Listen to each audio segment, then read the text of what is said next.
자 성남으로 이사 오세요. 집값 오르기 전에 제가 그런 얘기 많이 했거든요. 실제 성남이 그렇게 됐죠. 그런데 주식시장도 저는 지금 너무 저평가돼 있어요. 맞아요. 주가 조작. 주가 조작. 엄벌해야죠. 네, 그다음에 한반도 위기. 네. 이게 커요. 한반도 위기 맞아. 그다음에 지배권 남용. 대주주들 지배권 남용. 네. 그다음에 산업 경제 정책 부재. 정부의 무관심. 요 5가지 요인 때문에 지금 이렇게 저평가돼 있는데 이 개발도상국보다 주가가 절반밖에 못 받고 있어요. 그래요. 개발도상국보다. 와. 너무 말이 안 되는 거예요. 그럼 후보님만 믿고 안 팔고 버티도록 하겠습니다. 저는 뭐라고 할 수 없어요. 아니 이분이 주식 시장에 있는 분이 아니야. 약속은 근데 아무튼 그 5가지에 못했지만, 대해서는 네, 더 신경과 관심을 네. 무지하게 쓰신다는 거죠. 아니 그거는 우리가 예를 들어 남북 문제, 네, 그러니까. 한반도 평화 문제는 상대가 너무 강력한 상대가 있어요. 또 국제 질서라고 하는 게 있어서 쉽지는 않은데 지금보다는 분명히 좋아집니다. 분명히 그 말은 드릴 수 있는데 네. 지금처럼 강대강으로 부딪혀가지고 한반도가 야 전쟁 나는 거 아니야? 이런 걱정을 하는 상태. 이 상태는 확실하게 벗어납니다. 그러니까 그거는 뭐 정책적 의지로 충분히 가능하거든요. 네. 그다음에 주식시장의 불투명성, 주가 조작으로 장난치고 처벌 안 받고 내 돈 벌고 떵떵거리고 이거는 그거는 안 그건 돼. 절대로 허용하지 않는다. 그렇습니다. 안 돼요. 그래서 이 질서의 문제는 해결될 것이고 네. 그건 의지를 가지고 한마디만 하면 되거든요. 앞으로는 주식시장에서 조작해가지고 돈 벌면 돈 버는 거 이상의 패가 망신을 시키는 거예요. 그걸 다 확실히 보여줘야지. 보여줘야죠. 예. 그거 원래 제 전문이잖아요. 네, 그렇죠. 그다음에 지배권 남용. 네. 이거는 상법 개정은 제가 거부권 행사 안 하고 민주당은 의지를 가지고 있으니까 다시 좀 더 강화해서 통과시키면 되거든요. 네. 근데 그 외에 산업경제정책 부분은 제가 수없이 얘기하는 것처럼 예를 들면 AI 첨단 기술 산업을 대대적으로 육성한다. 그다음에 기후 위기에 맞춰서 재생에너지 산업을 대대적으로 육성한다. 네. 문화 산업을 진흥해서 문화 국가로 만든다. 이 정도는 충분히 가능하거든요. 네, 이 정도만 해도 제가 보기에는 충분히 경제 상황 개선될 거고 예. 주가 지수 문제는 지금 한 기준이 여러 개 있잖아요. 뭐 주식 투자하시니까 주가 순자산 비율 이게 0.1인 것들이 많아요. 그러니까 자산 가치가 10만 원인데 주가가 10,000원밖에 안 해요. 이건 10,000원에 사서 청산해 버리면 회사를 해산시켜 버리면 9만 원이 남는다는 얘기잖아요. 네. 그런 주식이 너무 많아요. 그 배당 성향도 중국보다 낮아요.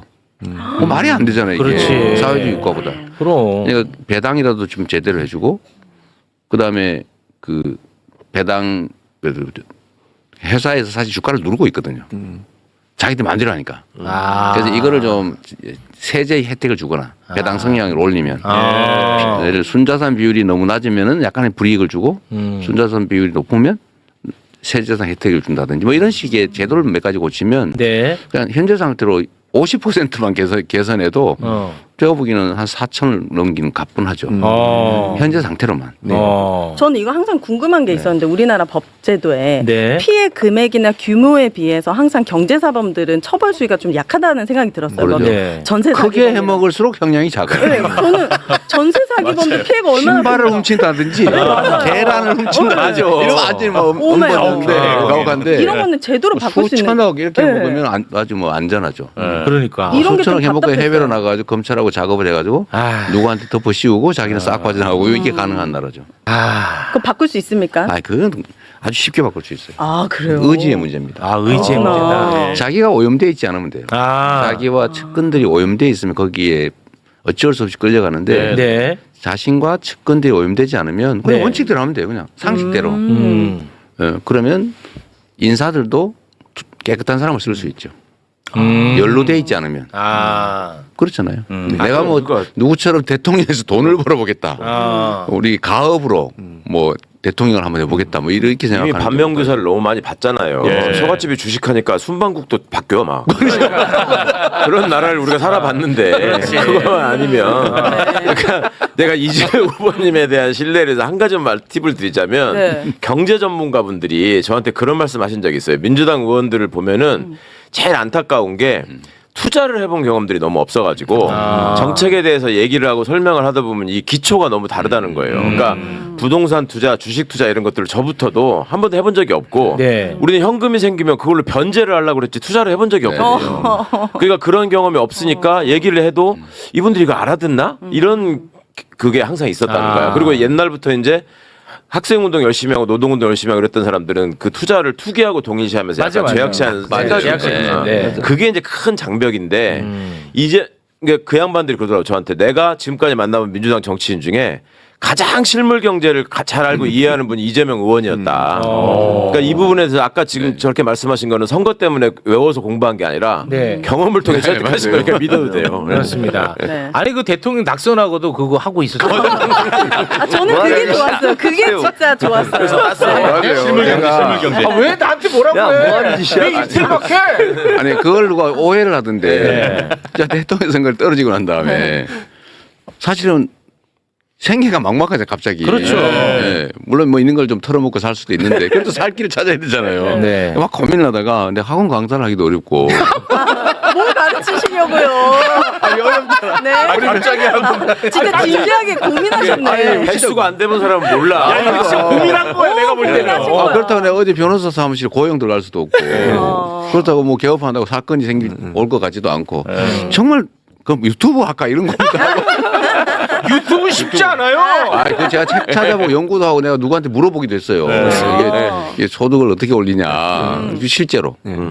그러다가 할 수 없다 본업으로 가자 이래서 제가 주식 그때 많이 연구를 해가지고 그때 두 가지 종목 중에 하나를 골랐던 거죠. 네. 사실은 정말 아까운데 어쨌든 저는 그런 생각이 들어요. 대한민국이 부동산 투기 때문에 얼마나 고생합니까? 맞습니다. 이건 언젠간 사고가 나거든요. 너무 높아요 지가가.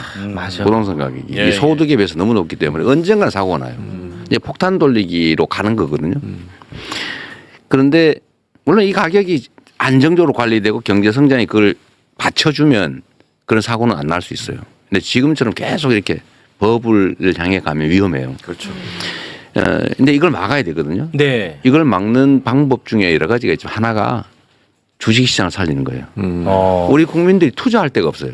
그렇죠. 지금 맞아요. 주식 투자하는 분이 1,400만이라고 보통 하는데 물론 거의 대부분 휴면 계좌들이죠. 네.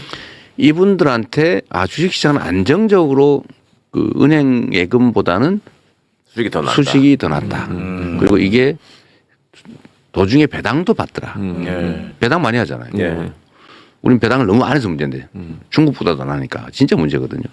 그래서 이 배당을 제대로 하게 하면 그걸로 생활비하면서 소득 선순환도 이루어지고 투자 수단이 부동산 말고 또 하나 생기면 부동산 수요가 줄어들어요. 그럼 부동산 가격이 안정적으로 관리되고 지금 집이 돈벌이 수단으로 되는데 그걸 국민들 비난할 수가 없잖아요.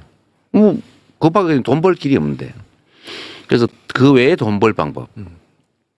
주식시장을 살리고 정상화하면 정상화하기만 해도 지금 상태로 저평가만 벗어나서 뭐 정상평가의 100% 말고 한 70% 선까지만 올라가도 거의 2배란 말이에요. 네. 2배에 가까워요. 그럼 그것만 해도 수천조의 지금 미국 복구가 주식에 생기는 투자한 우리 시장 못 믿어가지고 미국으로 예, 엄청 많이 나간 것만 해도 지금 네. 120조 원 정도 된다는 거예요. 그 중에 절반만 국내 주식시장에 들어오면 주가가 얼마나 그러니까 오르겠어요. 그만큼 오르는 거죠. 근데 주식시장 못 믿는 거거든요. 네. 그걸 믿게 해야지. 그래서 이게 대한민국의 경제를 다시 살린 핵심 수단이에요. 주식. 주식시장 살려야 돼. 그래야 기업들이 자본 조달을 이자 없이 쉽게 할 수 있어요. 그렇죠. 그 국민은 투자 수단이 생기고 예. 부동산 시장도 안정화시키고 돈도 좀 벌고 국부가 늘어나요. 예를 들면 국민연금이 가지고 있는 주식의 가치가 올라갈 거 아니에요. 네. 대한민국 국민들이 가지고 있는 주식이 재산이 늘어나는 거죠. 근데 이게 정말 정부가 해야 될 중요한 일인데 쉽다니까요. 그렇게 어려운 게 아니에요. 이번 토론회 때 이런 얘기들이 많아졌으면 참 그러니까 좋았을 해야 되는데 텐데. 막 내가 저 하고 싶었죠. 하고 싶었는데 뭐 이상한 얘기만. 나 정말 숨막혀 참 답답했어요. 그러니까 뭔가 그 미래를 우리가 이제 그릴 그러니까 수가 누가 더 잘할 있잖아요. 거냐, 이런 그렇지. 얘기가 있는데. 그러니까 정규재 선생하고 우리는 예상할 때 한판 뜨나 보다 이렇게 생각하지만 얘기를 하니까 국민에 대한 국가에 대한 충성 애정이 있잖아요. 네. 그러니까 어떻게 하면 더 잘할 거냐를 논의하게 되니까 저질스럽지 않게 되는 거예요. 네. 근데 어떻게 망가뜨릴까? 그렇지. 잘하기 경쟁하는 게 아니고 아. 어떻게 하면 상대를 망가뜨릴까? 맞습니다. 이렇게 하니까 또 엉망진창. 저는 네. 정말 방송 토론 많이 해봤는데 이제 시장 출마할 때부터 그렇죠.